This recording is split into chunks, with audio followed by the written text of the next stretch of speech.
are not raptured, and this is a great gift idea, the Tipping Point book. You can go on exomarriage.com and find those, or amazon.com. But if you're buying multiples now of this book, go to missingpeoplebook.com and you'll get the best discounts. We have great discounts for multiple copies of this. So that's a great gift idea. Well, I'm very honored today to have Rabbi Hanan Kopietsky joining me. He was born in Jerusalem. He studied at Hebrew University, and he has founded organizations to help Jews to migrate back to Israel. And he is the team leader for the Red Heifer Project for B'nai Israel. They work alongside the Temple Institute, and he's married with 3 children, and they live in Ephrat in the hills right outside of Jerusalem in Judah there. Rabbi, it's good to have you with us. Good to be here. Thank you very much. So you are a rabbi in Jerusalem working with the Temple Institute. Now, this is a big deal. You know, we come from the perspective of Bible prophecy, where we're looking for a rebuilt temple. We're looking for, and it's very exciting to see what's happened in the last 20 years, especially the last 10 years on the Temple Mount. But you guys cannot build a temple without a red heifer. Is that right? Yes, almost precisely. Unless if all the Jews got together and said, we want to build today the temple, so then we could also put aside those commandments of basically purification. But even if 1 or 2 Jews do not want to put those aside, we will definitely need the red heifer. The red heifer allows us to purify the whole nation. Now this hasn't been done for over 2,000 years. Right. So one of the things is that we are all of us impure in a certain level. Right. And over the past 2,000 years, we had the body of water of mikveh that you could immerse yourself inside. But the red heifer, ashes, we haven't had for 2,000 years. In the Mishnah, which is written almost 2,000 years ago, it talks about that there's been 9 red heifers to date, starting with Moses. Moses conducted the first red heifer ceremony, and the ash actually lasted almost for 1,000 years. Wow. And then it goes all the way till the end of the Second Temple. The Maimonides, who comes, he's a rabbi scholar, very, very well known in the Jewish theology. He was 900 years ago, and he actually writes that the 10th red heifer is going to come in the times of Messiah, and the Messiah himself will actually conduct the ceremony. Wow. And you believe that soon? Yeah, I believe firstly, I believe that we're already in the redemption times. That's what we call Geula. From, I would say, the establishment of 1948, already we started something changed around in the world. And every day we see how the fruits of the land are giving out like endless amounts of fruits.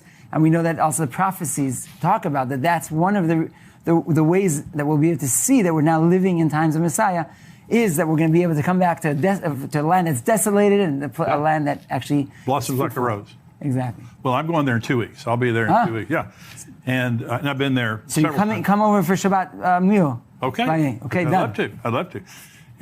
But you know, it's just gorgeous, and it gets more beautiful every time I go. Let me tell you my story real quick. So I was 19 years old, and I went into a bookstore, and I didn't know what a Jew was. I grew up in West Texas. I didn't know what a Jew was. I'd never heard of Israel. And I went into a bookstore and I looked at a poster on the wall and it said Israel and had a menorah. And I fell in love. I mean, I just absolutely, like I looked at the most beautiful woman in the world and fell in love.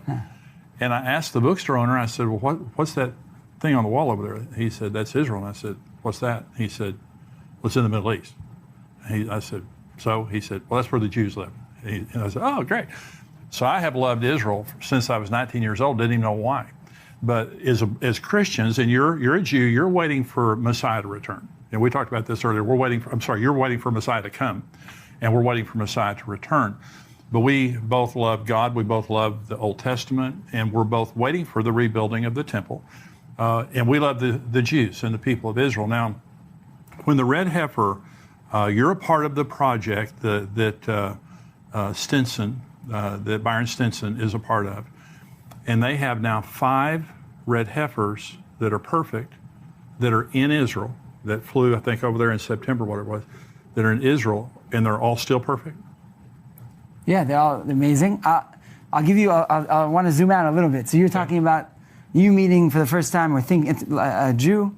I can tell you for this project, 2 years ago when we started to search for red heifers around the world, I called up just cold calls, some farmers, all ranchers all around the world, and Texas has definitely been high up there because there's a lot of farms out here, a lot of ranchers. And I called up one of these guys. I said, I always started the conversation. We're looking for a red heifer. I'm calling from Jerusalem. Do you by any chance have a red heifer? And then I end. I always say, I hope this doesn't sound to you crazy. So I had a few times people hung up the phone, but for one this time I call up this guy and he's like, crazy? Boy, it's written in the Bible. It's written in the book of Numbers. I'm like, what? You know the book of Numbers? And to me that was, he said, do I know the book of Numbers? I know it better than you. So to me that was like, that was amazing. I never really came into contact with, living in Jerusalem, grew up in Jerusalem, studied in Jerusalem. So pretty much, I've been there and haven't really came into direct contact with Christians. I heard about, the Bible Belt and stuff, but I never really understood that, these true believers around the world and that are really connected to the Bible. And it was just amazing as a Jew coming from Israel, from Jerusalem, to see that. So just a little bit about the project. So we've been searching. Byron's been our guy here. He's been amazing. We've gone to all around putting out ad magazines to try to find, because one of the issues, and here I'm sure a lot of you guys heard about the red heifer. I'll just say the 5 rules of the red heifer. So firstly, it needs to be a pure red heifer that nothing happened to it from when it was born. It's not limping. It doesn't have any blemishes. It doesn't have any ear tags because that's a blemish. Right. That was one of our biggest issues, is that people would put ear tags. It can't have any black or white hairs. And having black or white hairs means more than one. So it can have one, but not more than that. And it needs to have, of course, all the hairs to be red, anywhere from ketchup red till cherry red. All those are good. Yoke on it, anything. You can't sit on it. And the last thing, it needs to be in its 3rd year. So in its 3rd year, it means it needs to be 2 years and 1 month, and then it's good to go. And therefore, because there's so many rules out there, that God commanded us, it makes it very rare to actually have all those come together. With that said, we're now living in a time where there's plenty, and we have, I'm sure you guys know this stat better than me, but if I'm saying there's 250,000 ranches here in Texas, just in Texas. Okay, so imagine every ranch has an average of 50 cows.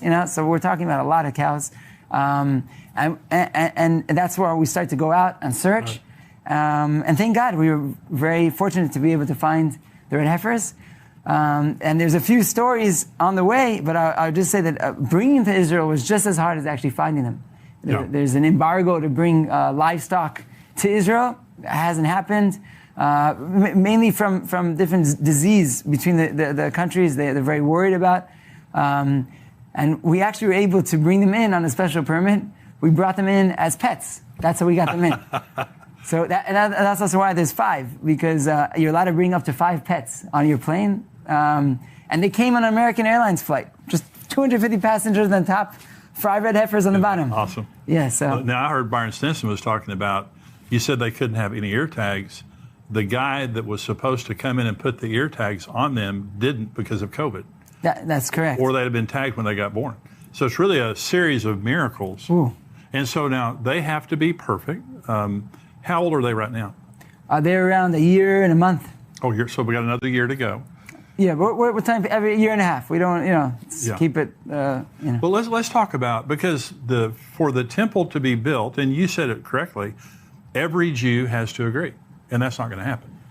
So I'll divide it into 2. For the temple to be built when you are impure, because all of us are impure. What does that mean? You were born. What I'm saying from the Jewish perspective, if one was in contact with somebody that passed away, right, then you are impure. And the way for you to purify yourself is with these ashes of the red heifer that's mixed with actually live water, what we call mayim chaim, water that comes from a spring. And then the priest sprinkles on you with a hyssop branch, and you get sprinkled on the 3rd and the 7th day, and then you're pure from coming into contact with somebody that passed away. So when you were born in a hospital, most likely 99%, in that week that you've been in the hospital with your mother, you basically became impure because somebody passed away at the same time. And therefore, there's two ways of going about building the temple. Either everybody says, listen, tum'ah hutra betzibur, which means that I probably would say even the majority of the Jewish people say, that's it, we're building the temple right away. And you could even put aside maybe the side of the purification. But there's another way, and it's even better than doing that, because hutra, which means we allow you if needed. But way better is, and also you don't maybe need the whole nation, you could also have many people coming together, is if you would have the red heifer ashes. That's even on a higher level, and it also would mean something to the Jewish people. You kind of would say it's also a sign from God. That's right. Within Jewish theology and within the Jewish beliefs and traditions, the red heifer is something that we anticipate. Just like Jerusalem is something that we anticipated to coming back into the old city walls. Right. And the same thing with the Temple Mount. The red heifer, from when you're in kindergarten, you learn about the red heifer. And it's something that you know that it's an act of God. To find that red heifer, to bring one to Israel. And then there's other elements that you need. You need a priest, you need a hyssop branch, you need a cedar tree, and then you also, of course, you need the plot of land, which we could also talk about. You have all those elements. In order for that to happen, there needs to be God's hand in it. Right. And when you see that God's hand's in it, my partner, Tzachi Mamo, he came to one day, we were dealing with other projects, and he said, listen, I have this plot of land. What do you think we should do with it? He said, I had this maybe the vision, maybe to do like a restaurant or something that some visitors could come and you could see today how Jerusalem looks, and then maybe a screen that switches and you could see how the temple would look.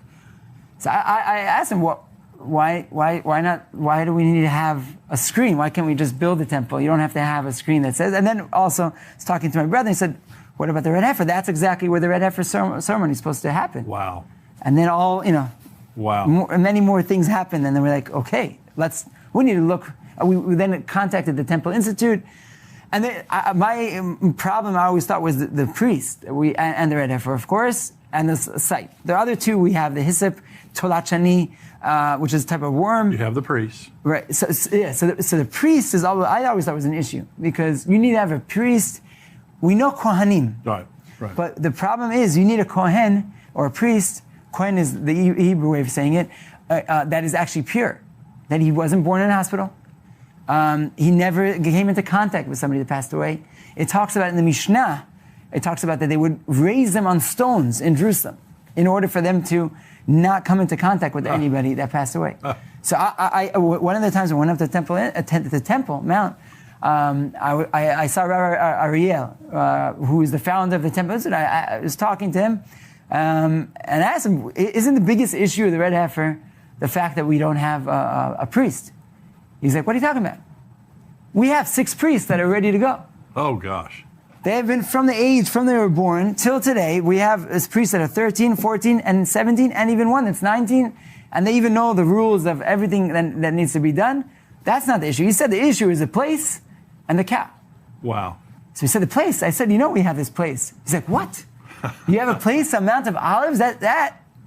He called up his son, Rav Azaria, who's been working on the red heifer from a halachic perspective, from the Jewish customs and traditions, who's been studying it non-stop. He heard immediately, we met with him on the site. He's like, wow, this is a miracle. So now all we were left with the red heifer. And that's where we said, okay, so let's start we could find one. We started to search around the world. At the end, eventually we came to Texas. I mean, a side note, we always said that the red heifer is not exactly a sacrifice, it's a ceremony. Right. Also, there's only been 9 and the 10th. It's completely a ceremony. It doesn't even happen on the Temple Mount. It happens on Mount of Olives. Right. So in Hebrew, when we say a ceremony is called a tekes. That sounds to me like Texas, That's right. Maybe that's part of, they come from Texas. So that was another element. So can you build, and I know the Temple Institute's very familiar with all this, can the temple be built with the Dome of the Rock on the Temple Mount? So again, I don't want to get too much into the elements. I mean, one of the, if I would draw out the Temple Mount, you have the Dome of the Rock, right, and then you have Al-Aqsa Mosque. Right. A lot of people mistake, and they don't understand there's 2 structures up there. Right. And you'll see even in the news articles, they're going up to the Al-Aqsa Mosque. Al-Aqsa Mosque, El Qadseh, is on the edge. Okay, it's on the side of the Temple Mount, and actually it's facing towards Mecca. That's Right. the prayer direction.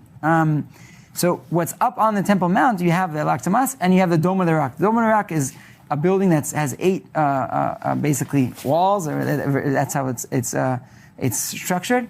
And the Jewish belief is that that's exactly where under it is the dome or the rock that the whole world was created from, the rock that the temple stood. And I think that a lot of the answers I would say is probably we would have to see. We would have to see what would happen. Right. There's a lot of things that have to happen. And I think that the red heifer is the key to the redemption. It's the key to opening all this up. And maybe I'll take it totally, guys, off Christianity, take you off Judaism. I'll take you to the Quran in the Islam. One of the longest chapter in the Quran is called Surat al-Baqarah. It's the chapter of the heifer. Really? Yeah. And in that chapter, it happens to be the second chapter of the Quran, chapter number 2. In verses 60, we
day they arrived. Okay. And it'll bring you back to the Abraham Accord. So don't get lost in everything I'm saying now. So the year, 2 years ago, in the Jewish calendar is 5,781. Now, it stands for, in the Hebrew letters, is Tafshin Pei Aleph. Now, if you would take the acronym of those letters, it would then say the year of the red heifer. Now, Rav Azariah from the Temple Institute said this years ago. He said this in 2018. And when the year came, he's like, I guess it didn't work out. But truthfully, we found these red heifers, and they were in the mother's womb at that year. Wow. And the following year we found them, and then we're like, okay, we need what's the next acronym in the next year? And it's Tafshin Pei Bet, Teheshnat Parah B'Yisrael, the year of the red heifers in Israel. So that whole year we were working nonstop for months on top of months upon months to try to bring them to Israel. And there was endless. I could give you a scenario where we tried to bring them right before Passover, and they're supposed to come on a flight through Belgium, but it got canceled. Why? Because Israel had a great demand for salmon, and instead they brought a plane from Oslo instead of our plane with the red heifers. So they canceled our plane, and once they canceled it, then Israel already didn't want them to bring them through Belgium. We tried bringing them through London, and bringing them up to driving them to Chicago, and we tried Al Delta United, you name it. We tried so many different things. At the end, we're like, we didn't give up. We're like, come on, this is super hard. It's so much red tape, and the more red tape that we cut, there was more that came. Eventually, they arrived. When did they arrive? They arrived 12 days before the end of that year. So they did. They came to Israel, the year of the red heifers in Israel. And what was that day? That day was 12 days before the end of the Jewish calendar, but it happened to be a day called the 15th of September. Now, what happened prior to that 2 years, to that 15th of September, was the Abraham Accords. That's when it was signed. Wow. Now, was that not another sign saying, okay, maybe this is the Abrahamic ceremony that should bring all the nations back together? That would be wonderful. You know, like we agree on so much. Even coming here, we were talking a little bit before the show.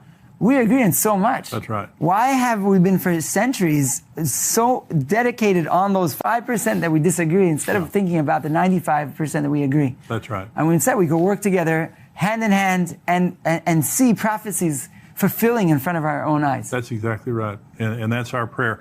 So what do you see happening, Rabbi, that you would say Messiah is coming, besides the red heifer? Anything else that you guys are watching? I mean, the fact that I live in Jerusalem, that I'm raising a family in Jerusalem, the fact that we have a Jewish state, the fact that we talk Hebrew, the fact that the language of the prophets, the fact that I could go on probably for another hour and a half, continue going on and why this is the time. I think that when you're in Israel, as you said yourself, when you come to Israel, it all just makes sense. It says that Avira de Eretz Yisrael machkim, the air of Israel makes you in a certain way wiser. Yeah. And it's not just to a Jew. Anybody that comes to Israel, it kind of opens up your perspective. You start to see things in a different way. Yeah. And you just feel it.